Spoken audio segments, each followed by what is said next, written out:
Prangkahin ko na kayo, ma'am. I know what you're doing. This is also your style sa auntie namin, ma'am. Ma'am, kawawa yung family nyo. Kahit siguro milyon ang makuha ninyo, ma'am. Kawawa yung family nyo sa return ng Panginoon sa inyo.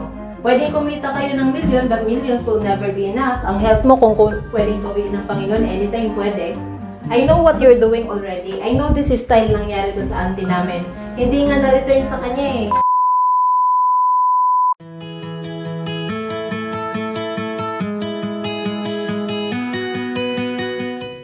Hi everyone! Welcome to Kairos Moments. This is Belle.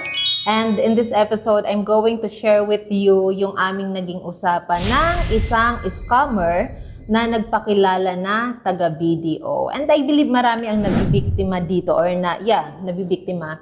So, we know that life is not always easy, but even in difficult situation, may we choose what is right and honorable in the sight of God. So, alam naman natin na sa atin, lalo na sa ating mga Pilipino, marami yung talagang, especially financially, talagang nag-i-struggle na sometimes mas madali yung instant money, yun nga lang, mag-shortcut ka.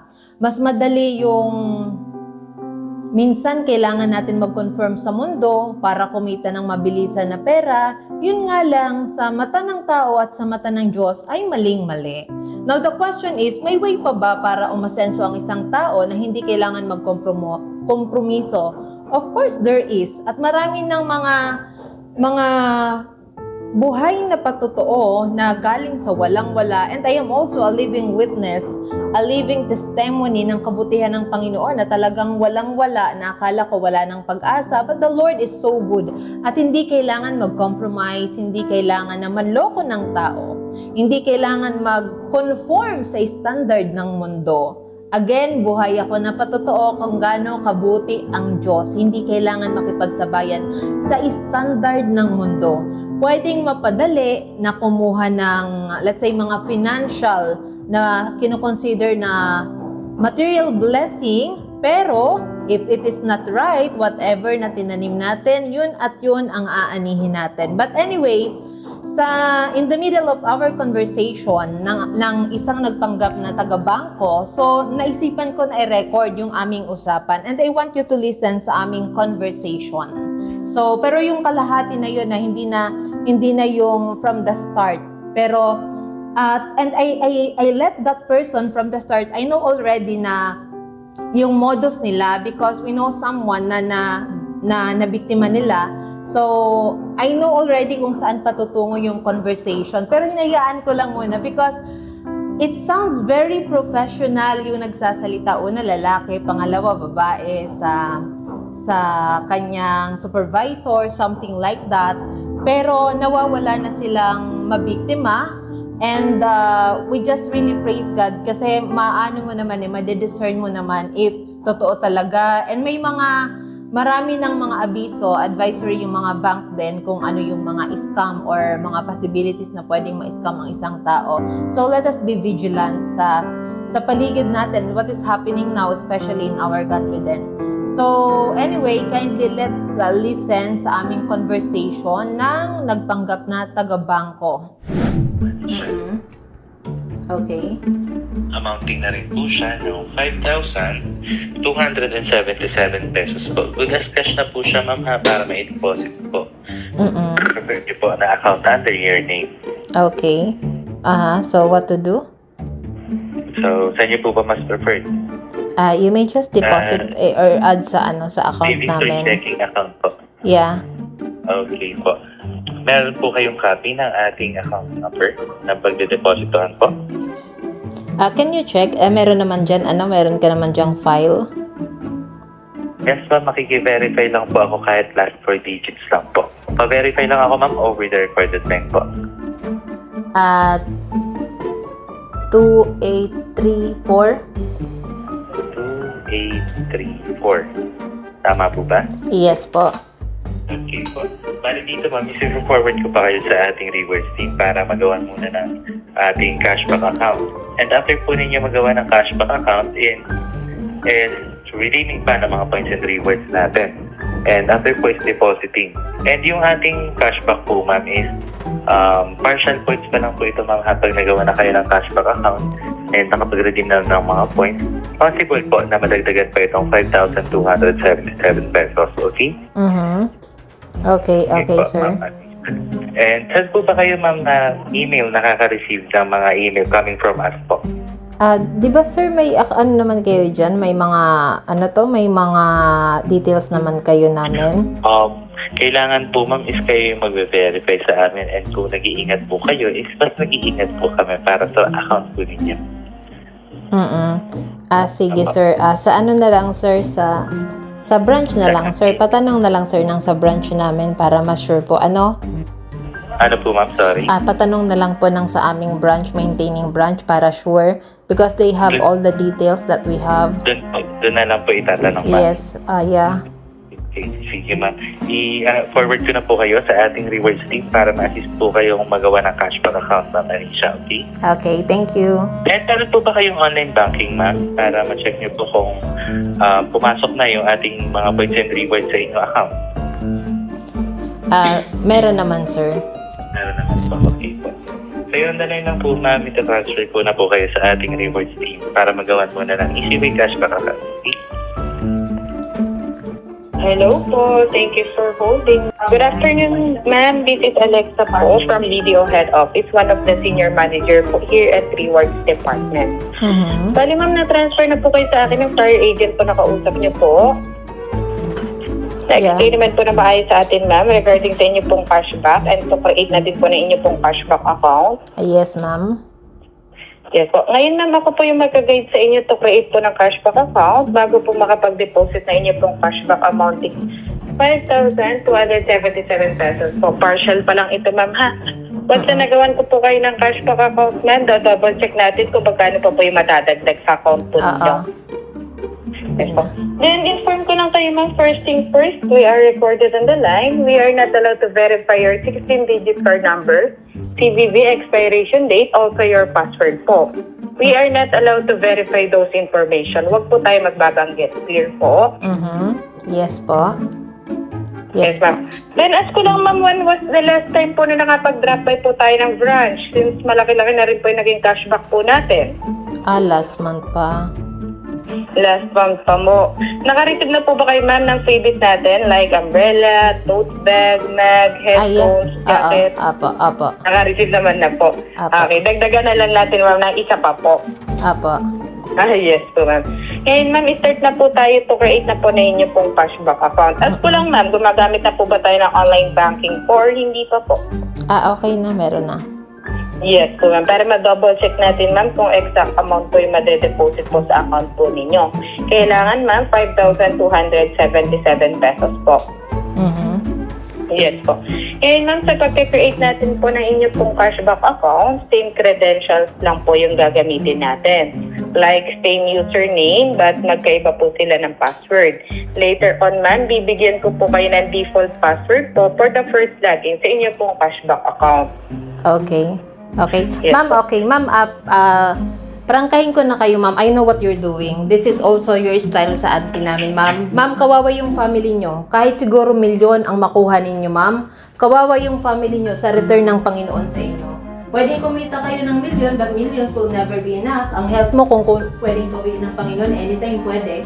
I know what you're doing already. I know this is style nangyari doon sa auntie namin. Hindi nga na-return sa kanya eh. So, ma'am, sir, pasabi kay sir, very professional kayo magsalita. Don't ask, ano? Ang dami nyo pa mabibiktima. Pero, ma'am, kawawa kayo. Isipin nyo ang balik sa inyo ng Diyos. Ang pera pwede kitain. Pero anong assurance mo bukas buhay ka pa kung gusto ng Panginoon kunin ang health mo? Do you get it? Wag kami, ma'am. Wag kami. I know your scam. I know your modus. Okay? So marami pa kayong mabibiktima, pero don't worry, kukulangin ang pera na makukuha nyo sa ibang tao. Kasi ang Panginoon nakikita ang mga ginagawa ninyo. O, di ba? So, okay. That was our conversation. Now, from the start pa lang, alam ko na scam yung dating talaga noon. Now, una, kung manotice ninyo, hindi sila magda-direct to the point kung ano yung purpose. Pero ang pinaka main goal talaga nila ay ma-open ninyo ang inyong online banking. So once makapasok, una ay may marireceive ka na credit card. So listen to that one. So para ma-attract ka, makuha yung attention mo. Ang susunod naman na point ay also, by the way, may point. So pupunta na siya paunti-unti, pupunta na siya doon sa pinaka-main goal nila na mapasok mo ang online banking mo para lahat dyan matatanga yung pera mo once makapasok ka at makapagbigay ka sa kanila ng OTP. So that's one thing. So you see, hindi sila talaga pupunta doon sa punto nila. But anyway, I don't want na mag-focus lang doon.